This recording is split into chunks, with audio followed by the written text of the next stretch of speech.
My name is Maria Juarez, and you're listening to In This Casa. Bienvenidos. In this podcast, I aim to memorialize and honor my husband David's memory by exploring conversations about life and what it's like in my casa, and hopefully in other casas as well.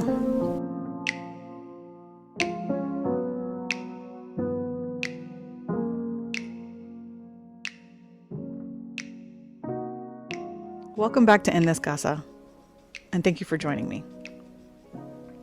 It's officially 2024. So my girls and Raven and I have made it through into the new year, and we made it through the holidays.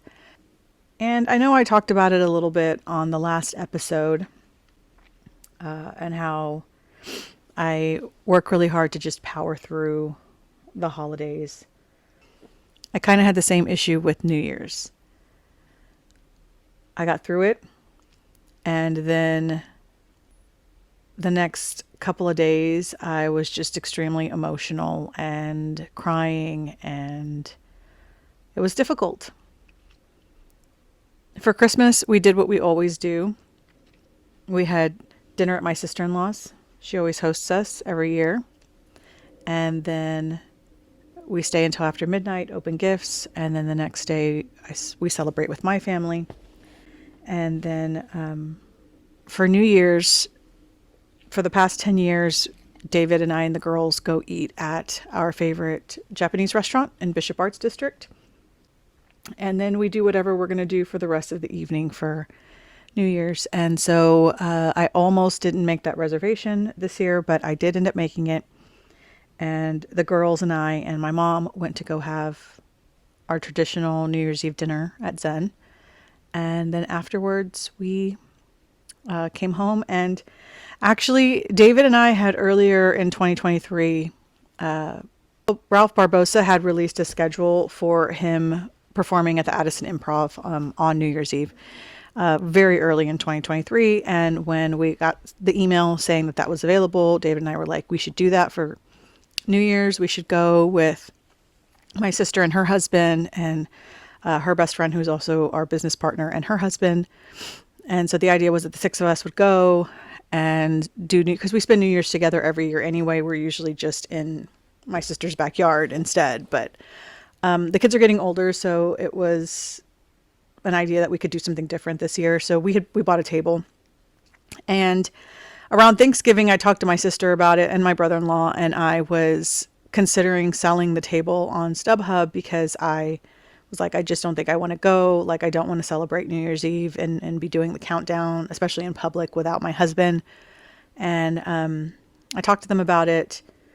They were understanding, but then my brother-in-law and my sister came back to me and were like, we'd like to buy the table from you and keep it. We still want to go. Like, David wanted to go. You know how he was, and he was always up. David had FOMO, so he was always up for doing everything all the time, every day, 24/7, 365. And so they were just like, he would have wanted us to go. He would be like, still go, still celebrate, and they're right. They're absolutely right. So I thought about it for a little bit, and I decided that they were right, and that was the right thing to do in his honor. So we decided to continue to keep those plans, and we did go see Ralph Barbosa on New Year's Eve.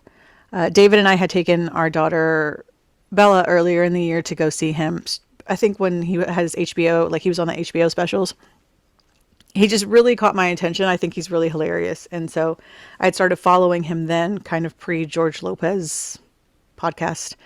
And so we've just been following his progression. And so he had posted that he was going to randomly be at Dallas Hyenas one day earlier in 2023 as well. And so David and I grabbed tickets, and we took Bella with us.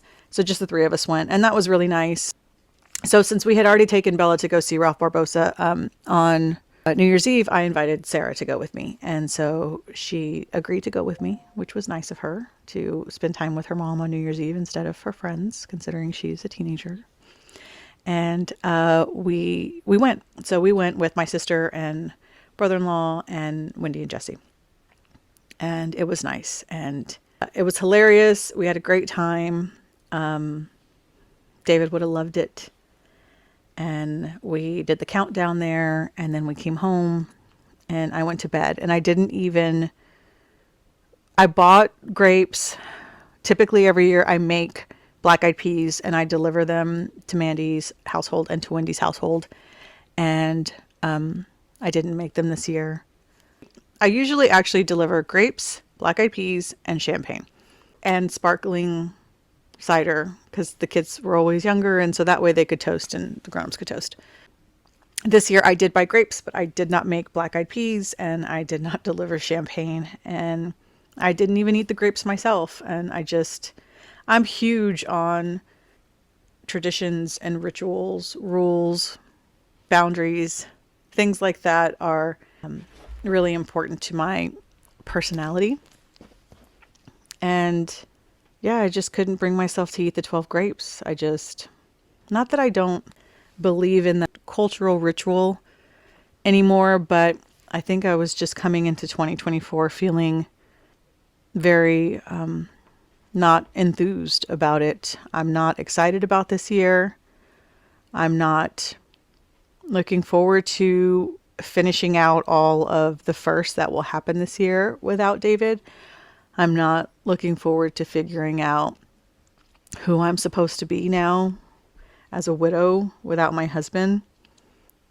I don't like the term widow. Not that anybody would like being a widow, but the first time I was referred to as a widow was by a very, very dear family friend who is a client of my sister's and is a dear friend of hers. And she's been an amazing person to our family. And she was giving me some very, very valuable advice generously. And she referred to me as a widow, and I was just in shock. And not that I wasn't already in shock losing my husband abruptly, but it stopped me in my tracks listening to her and calling me that and realizing that I am now in fact a widow. And that's,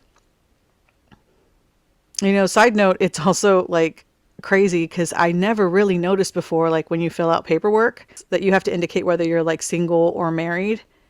Widowed is also an option. And I had never ever noticed that before, but I notice it now because I fill out paperwork, lots of paperwork as a matter of fact, especially dealing with closing out David's estate and dealing with our assets and stuff. And, it still asks for your marital status. And I looked through it the first time I remember and thought, no, I am not single. That's definitely not what I am. I don't want to be single. I didn't ask to be single. And I can't say married anymore, unfortunately. I mean, I still say my husband and I still feel very much married, but technically I'm not married. I'm widowed. So yeah, it's been a really emotional beginning to 2024.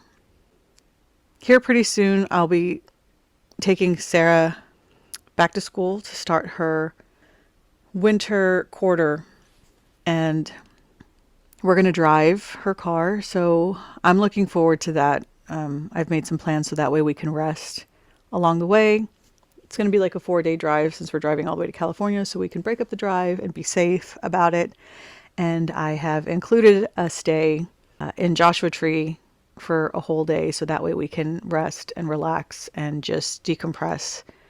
The past almost 5 months has been difficult, and I think I'm getting to the point where I know I've been grieving my husband this whole time. Obviously, I've been grieving my husband this whole time, but I think that, actually, I was telling my therapist yesterday that I think that I'm getting to the point where I am officially not running on adrenaline anymore, and I am feeling the grief of the loss of my husband. And I will, in future episodes, back up and talk about all this stuff and kind of go from the beginning, so that way I can kind of discuss what it was like from the moment I lost him up until I catch up with you at this podcast. But I lost my train of thought. Oh, I was telling my therapist that I I definitely feel like I had been running on adrenaline for almost the past 5 months, and I didn't realize it because, I lost David on a Saturday, and that was abrupt.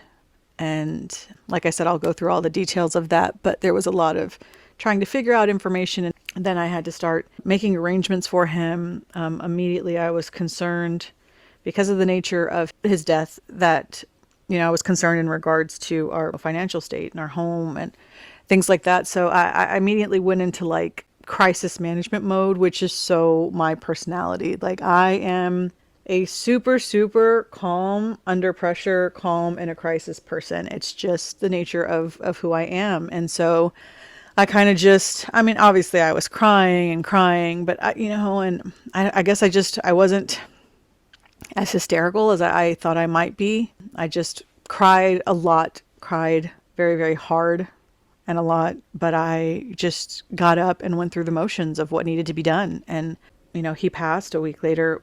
We had his services. It was important to me that they went a certain way. So I was very focused on that, focused on my girls. My girls and I even went to a therapist immediately. And I'm giving you way too much information. I really want to dive into this a little bit deeper later. So anyway, it was busy from the start, and I laid him to rest, then immediately got started on handling what do I do in regards to our estate or his estate and our assets and things like that. And so I also want to have another episode where I kind of talk through those things because I feel like I learned so much in that process too. And we're all going to go through this at some point.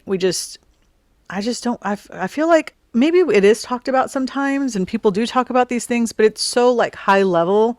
And not that I'm going to give you like complete details of like mine and my husband's finances and stuff like that, but I just want to talk about like situationally, like subject matter in regards to what it looks like when you lose somebody and closing out their estate, and what that looks like, what those costs look like to lay your loved one to rest, and what that looked like for me. And anyway, we'll talk about it. But okay, I lost him.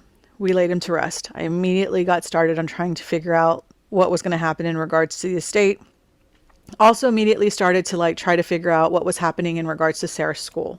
We lost him on August 12th. Sarah was going back to school. We already had plans to travel and go take her back to school mid-September because I think school was starting mid-September for her. Her fall quarter was. California universities do quarters, not semesters. So fall quarter starts a little bit later than like Texas semesters do. So, it was almost fortuitous that she was at a California school, because if she was in a university here in Texas, she would have already been either at school when David had his accident, or she would have had to leave to go to school like the next week. And I'm thankful that we had those few weeks to kind of sort through that whole process of her going back to school. Her dad would have wanted her to go back. It was extremely important. And so we had those few weeks to kind of sort through financially, logistically, emotionally, getting her back to school, which is then what happened. So she and I went back. I moved her back in mid-September. I came home.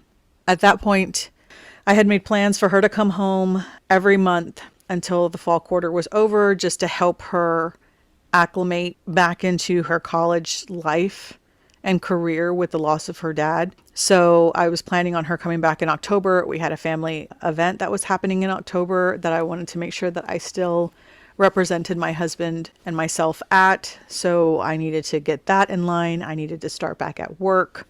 So those things happened. Then I was getting David's monument situated and decorated, ready for first holiday, which is Dia de los Muertos. So I got him, decorated. We celebrated Dia de los Muertos. That led right into prepping for Thanksgiving. Sarah came home. We had the Thanksgiving holiday, and then Christmas. And then after Christmas, in the middle of all this, I'm deciding I'm going to start a podcast, and then trying to also run our businesses. My family owns a salon business, and we own a small residential and commercial construction company. So I needed to jump back into those businesses and make sure we closed out the year strong and got a good, nice, fast start for 2024.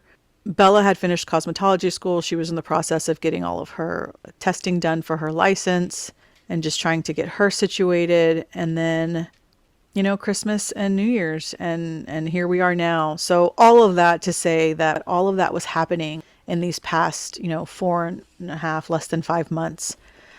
And it was a lot. And so I think I've just been running on adrenaline and just like pure cortisol. And now I think the cortisol is just depleted. And I am finally really like grieving my husband emotionally. So it's a struggle in the morning to get up. It's a struggle to sleep. It's a struggle to eat. There's just a lot of things that I'm struggling with. And I'll talk about all of that, in future episodes in a little bit more detail, because I want to talk about all of those things kind of in the timeline as how they were happening. And then, going forward, start giving you just, a look at what it's like for me and my girls and my mom and my family, my siblings, our dog, Raven, and just what that looks like for us. I intend going forward to talk about things. Like I said, earlier, I want to talk about the financial implications of what it looks like to lay a loved one to rest, and try to give some resources and my opinions about what I think can be done to be better prepared for situations like that. I am not a financial expert, and I'm not going to pretend to have an expertise on grief or finances or life coaching or anything. That's not the point of In This Casa. The point of In This Casa podcast is to just, like I said, honor my husband, honor his memory, give me a way to feel close to him and talk to him and talk about him, give me a way to memorialize his memory so that my girls and I can go back and look at it one day, or our family members, our loved ones, our friends can go back and look at it one day and think about him. And maybe some of the memories of him can be triggered and you'll remember his smile or his laugh or something he said, and also just to help people who are maybe going through the same grieving process, or even not just grief. I don't want In This Casa to only be about grief, because eventually my girls and I and my family, our loved ones, our friends, we're going to learn how to move forward with our grief and carry it with us and still function. And it's not going to be as heavy as it was or as it is right now. At least I think. That's my assumption, is of where we'll grow to be. And so I want to talk about other things that are going on in our life as well too. So like in our next episode, we're going to talk with Sarah. So you guys are going to hear a conversation that she and I had together. And I want you guys to hear from her before she goes back to school. And we're going to talk a little bit about what it's been like for her to, be a 19-year-old kid who just lost her dad, who was her best friend, and she has to go back halfway across the country for school. So, we're going to talk about that kind of stuff. And I want to talk about a lot of things. I do want to talk about my grief. I do want to talk with other people. I have a couple of other family members that I would really like to bring on here and talk to them a little bit about what's going on with them and their casa, and if they're willing to share with me. And I want to bring Bella on so you guys can meet her as well too. Yeah. Without giving away too much of what I want to talk about, I just know that I have a lot that I want to talk about with you about what goes on in my casa. My casa. Wow. That's something I'm really going to backtrack on and talk about probably in depth in a future episode about how it's my casa now. And things are just mine, and using the word I, losing the word we from my vocabulary. That's been a very emotional process for me. But anyway, I don't want to get too far ahead of myself. We have a lot to talk about, and we have a lot of Saturdays coming up. Si Dios quiere, like my sister-in-law always says. So join me here again next Saturday, and we can continue to talk about what it's like in my casa. And if you're interested in talking about what it's like in your casa with me, send me an email. I'll talk to you soon.